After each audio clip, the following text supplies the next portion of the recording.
सबको जय मसीह की। जीजस टीवी 1 के में आपका स्वागत है। आइए इस विश्राम दिन को, इस पवित्र दिन को, कुछ वचनों को आपके सामने लेकर आती हूँ। दशवांश की चोरी, मलाकी की पुस्तक 6 वचन से लेकर 15 वचन तक। क्योंकि मैं यहोवा बदलता नहीं, इसी कारण हे याकूब की संतान, तुम नष्ट नहीं हुए।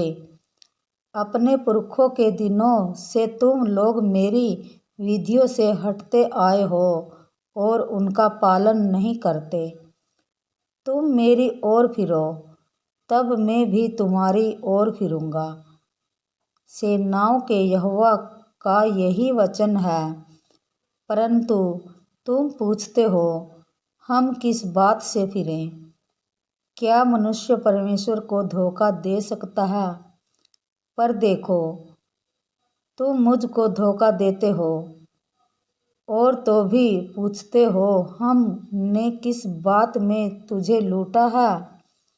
दशवांश और उठाने की भेंटों में तुम पर भारी श्राप पड़ा है, क्योंकि तुम मुझे लूटते हो। वरन सारी जाति ऐसा करती हैं। सारे दशवांश भंडार में ले आओ कि मेरे भवन में भोजन वस्तु रहे। और सेनाओं का यहोवा यह कहता है कि ऐसा करके मुझे परखो कि मैं आकाश के झरोखे तुम्हारे लिए खोलकर तुम्हारे ऊपर अपरंपार आशीष की वर्षा करता हूँ कि नहीं। मैं तुम्हारे लिए नाश करने वाले को ऐसा घुड़कूंगा कि वह तुम्हारी भूमि की उपज नष्ट न करेगा और तुम्हारी दाखलताओं के फल कच्चे न गिरेंगे। सेनाओं के यहोवा का यही वचन है।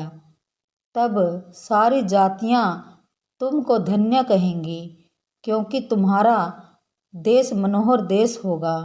सेनाओं के यहोवा का यही वचन है। यहोवा यह कहता है, तुमने मेरे विरुद्ध ढिठाई की बातें कही हैं। परंतु तुम पूछते हो, हमने तेरे विरुद्ध क्या कहा है? तुमने कहा है, परमेश्वर की सेवा करना व्यर्थ है।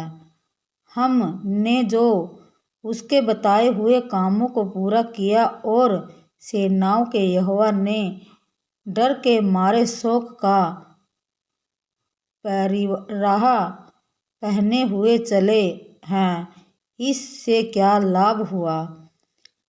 अब से हम अभिमानी लोगों को धन्य कहते हैं, क्योंकि दुराचारी तो सफल बन गए हैं, वरन वे परमेश्वर की परीक्षा करने पर भी बच गए हैं। आमीन। दया की प्रतिज्ञा। तब यहोवा का भय मानने वाले ने आपस में बातें की, और यहोवा ध्यान धरकर उनकी सुनता था। और जो यहोवा का भय मानते और उसके नाम का सम्मान करते थे, उनके स्मरण के निमित्त उसके सामने एक पुस्तक लिखी जाती थी। सेनाओं का यहोवा यह कहता है, जो दिन में मैंने ठहराया है, उस दिन वे लोग मेरे वचन मेरे निज भाग ठहरेंगे, और मैं उनसे ऐसी कोमलता करूँगा जैसी कोई अपने सेवा करने वाले पुत्र से करे। तब तुम फिरकर धर्मी और दुष्ट का भेद, अर्थात जो परमेश्वर की सेवा करता है और जो उसकी सेवा नहीं करता, उन दोनों का भेद पहचान सकोगे। आमीन।